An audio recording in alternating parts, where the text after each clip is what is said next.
Sud Radio. Ça va mieux en le disant. Jean Dorido. Bonjour Jean Dorido. Bonjour Jean-Marie, bonjour à tous. Docteur en psychologie, fondateur de l'application Zenfi et auteur de ce livre, Le bonheur est une science exacte. C'est publié chez Larousse.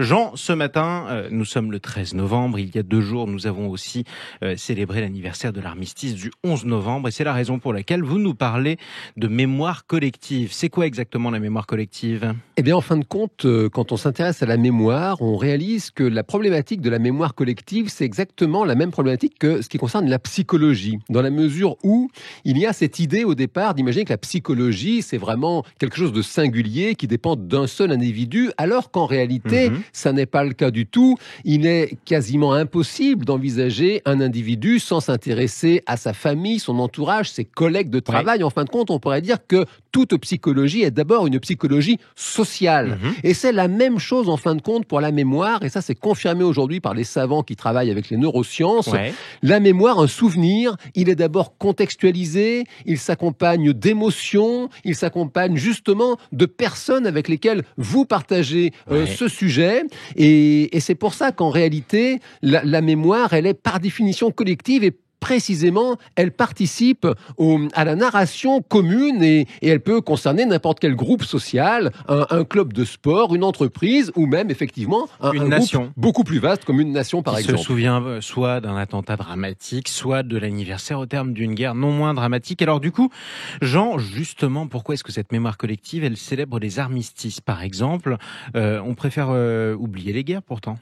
Alors oui, vous avez raison, et en même temps, précisément, ça montre bien à quel point il y a une dimension émotionnelle très importante dans la mémoire. Les guerres, ce sont des épreuves tragiques, des épreuves collectives, et précisément, le fait de commémorer, c'est vraiment se souvenir ensemble, eh bien, ça participe justement à resserrer les liens, ça participe aussi à guérir des traumatismes. On a vu justement ces réunions d'anciens combattants après la guerre de 14, parce que ces hommes étaient traumatisés. Les recherches à l'époque sur le stress post-traumatique c'était le tout début précisément, et c'est là que les savants de l'époque ont commencé à comprendre que le fait de se rassembler et de se souvenir, eh bien, ça aidait finalement ces hommes à sortir par le haut de ce traumatisme commun en réalité. Et puis, la commémoration, c'est aussi ce qui permet de se ressouder autour des valeurs partagées par le groupe. Et un groupe social, en fin de compte, les psychologues expliquent que ça se définit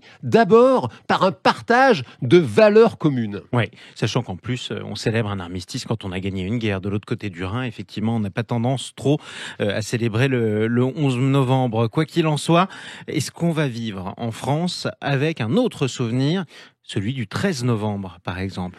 Ben alors écoutez, on vit avec évidemment. Maintenant, c'est vrai que sur l'aspect commémoration, on voit bien la différence en réalité avec le 11 novembre qui est célébré en grande pompe, dans le bon sens du terme, le chef de l'État, qui en plus il y avait Hubert Germain qui a été ensuite qui a rejoint le Mont Valérien.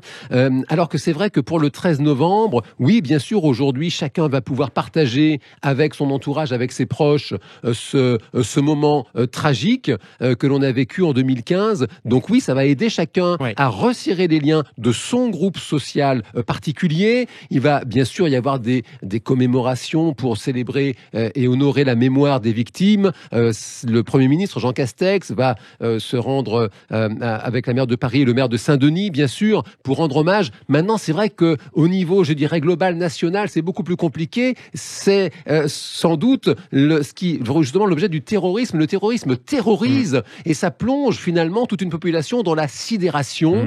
Et du coup, c'est très très difficile finalement de réussir à commémorer ces moments tragiques. Et en même temps, on peut rappeler que précisément, c'est aussi par là que ça passe. C'est un symptôme du stress post-traumatique, justement l'absence de mémoire. La personne, elle est dans les symptômes, elle ne dort plus, elle est en état de tension permanent et en même temps, elle a du mal à se réapproprier le récit de l'événement. Et on pourrait dire que finalement, quand on commence à se rassembler pour commémorer même un événement tragique, c'est qu'on est déjà sur le chemin de la résilience. Sachant aussi que si on admet qu'on est toujours en guerre contre le terrorisme, alors le 13 novembre, on a tendance quand même à commémorer une défaite qu'on a subie. Merci beaucoup Jean Dorido. Merci Jean-Marie. Docteur en psychologie, fondateur de l'application Zenfi et auteur de ce livre, Le bonheur est une science exacte, c'est chez Larousse.